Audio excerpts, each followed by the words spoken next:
nourrissent ensuite de la chair de leur nouvelle victime. Les gens ayant évidemment très peur,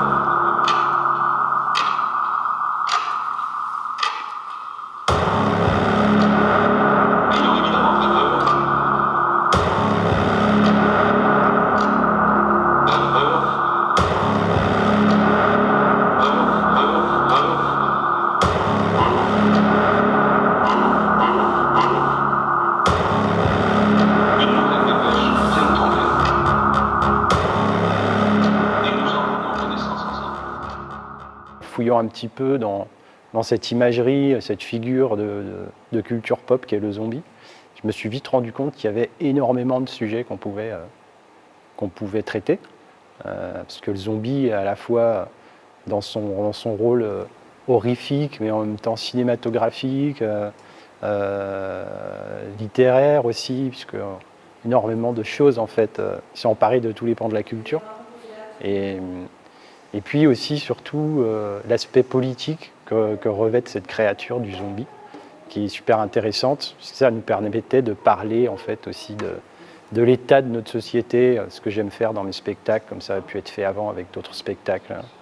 Moi, le défi, c'était de me dire comment on arrive à faire cohabiter toutes ces informations, puisque quand on porte un masque, on a une visibilité réduite.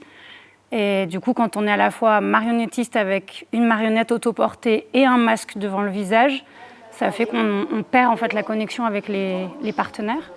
Et on a, je crois, réussi le défi, parce qu'on a présenté à Mansart ce tableau-là uniquement. Et il y a eu des très très bons retours de la part de gens qui connaissent déjà le travail de la compagnie Les Enclumés, en disant que ça a emmené le travail de marionnette vers autre chose.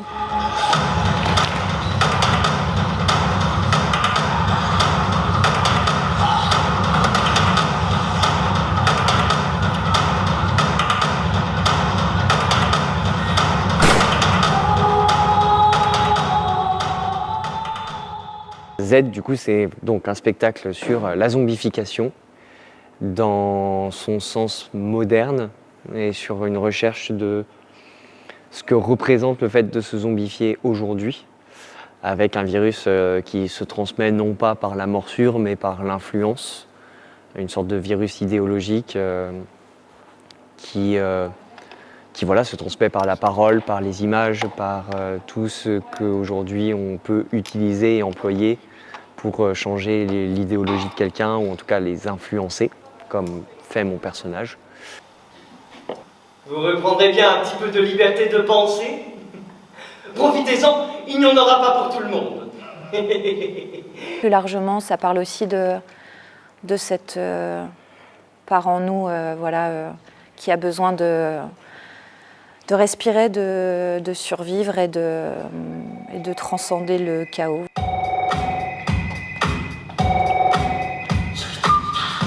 Notre zombie volontaire de la semaine qui va nous donner le meilleur de lui-même. Le dragon a déjà été choisi, messieurs dames.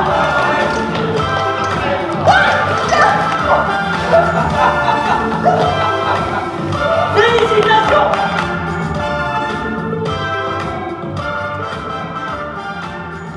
Finalement, la pièce est très hétéroclite. Elle fait appel à des images diverses, des univers variés.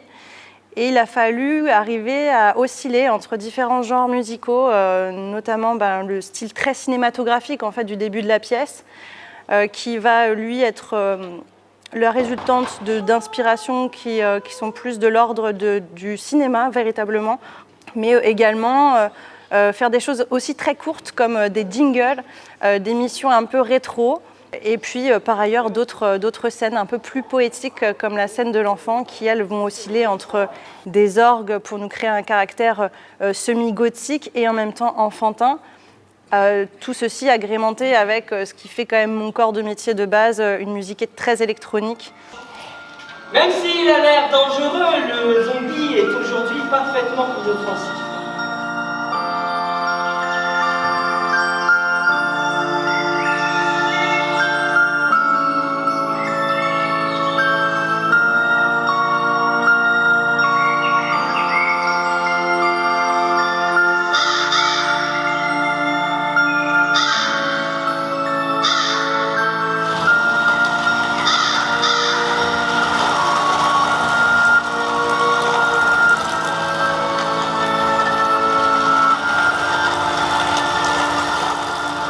Il y a un projet riche en propositions dramaturgiques et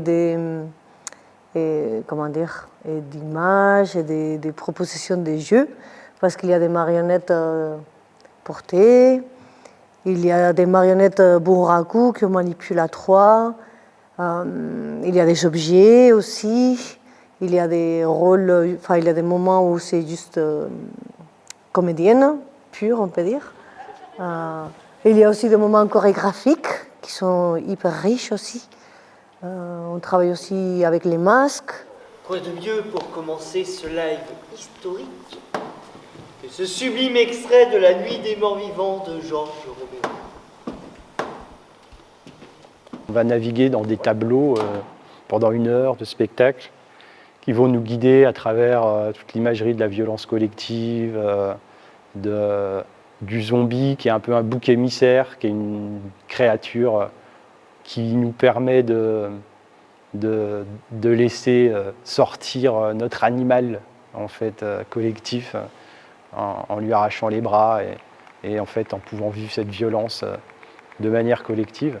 Et ensuite on va aller vers le zombie plutôt esclave, parce qu'on retrouve le zombie et l'esclave dans la religion vaudou par exemple, on retrouve l'esclave dans les champs de coton, enfin toute cette imagerie du zombie qui est l'animal qu'on pourchasse, qui n'est pas vraiment conscient, à qui on retire sa conscience pour en faire un esclave. Donc on va arriver vers cette image du zombie esclave. Et puis pour parler au final de c'est quoi l'esclave moderne, est-ce que nous sommes des zombies aujourd'hui dans notre société, quels zombies on représente ?